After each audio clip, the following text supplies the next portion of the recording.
It's a club that none of us want to be a part of, but so many of us are. Miscarriage.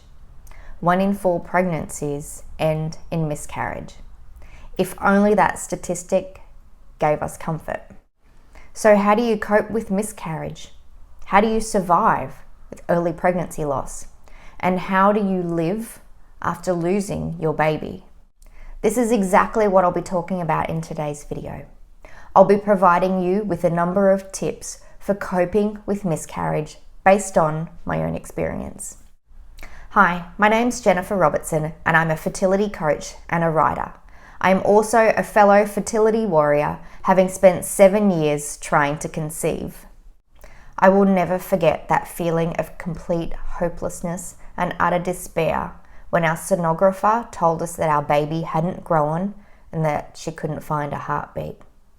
We had waited 5 years for this very moment. We were so happy. We deserved this.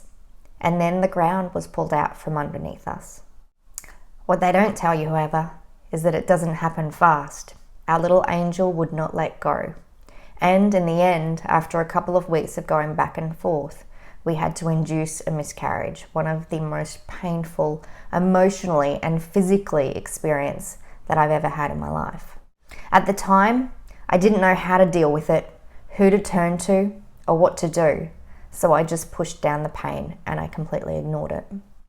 Today, I'm going to share with you a few things that I wish I had known back then that may give you a little comfort today.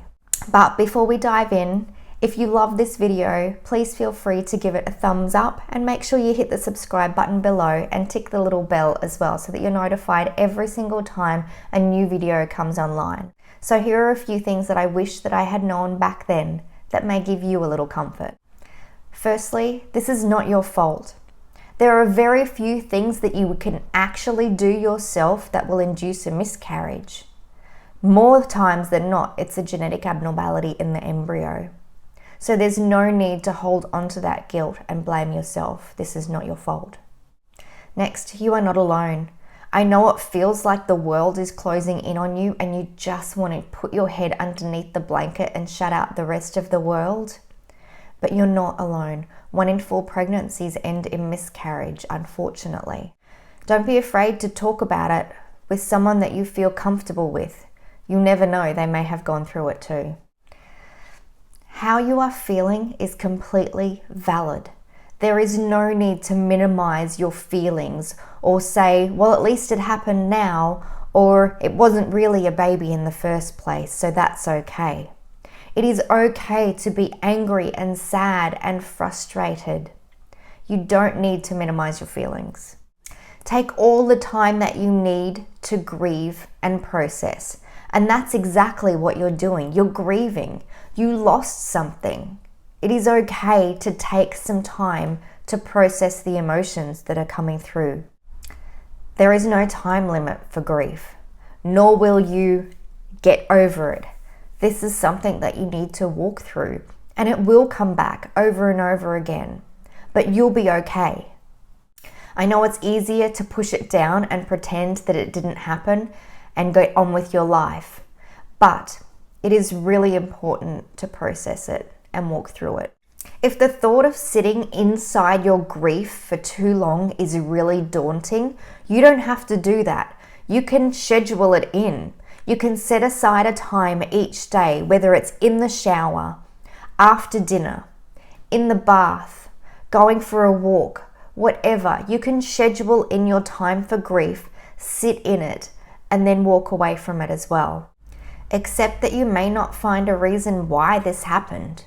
We all want to know the reason. And the reason that we want to know is so that it doesn't happen again. But sometimes, no matter how far, wide, high, low we search, there isn't a reason. We can drive ourselves crazy going back over every single thing that we did from the beginning to the end, searching for what caused it. You did nothing to deserve this.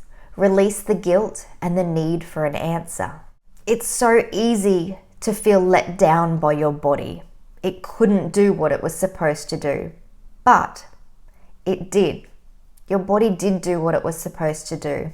It sensed that there was something wrong with your little embryo, and it did the right thing and let it go. Instead of hating your body, love it for all that it did right. Be gentle with your body.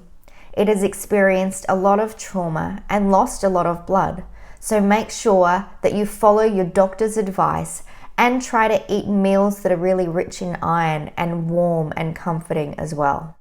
Fresh air helps too. Get outside, soak up sunshine. Miscarriage is not something that we would wish on our worst enemy.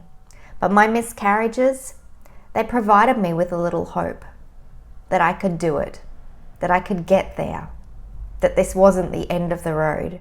It also showed me how brave and strong I was. And I know you are too. I know it doesn't feel like it, but you will get through this. I'm sending you all a little love today. If you resonated with any of this, you can pop on over to my blog and get a whole lot more tips and tricks where this came from. All you have to do is pop on over to my website at www.yourfertilityhaven.com. And if you subscribe to my mailing list, you can get a free copy of the Pregnancy Announcement Survival Guide. Thank you so much for tuning in today. And before you leave, don't forget to give this video a thumbs up. Make sure you hit the subscribe button below and tick the little bell as well so that you're notified every single time a new video comes online. Thanks for joining me, and don't forget, you are so much more than your fertility journey.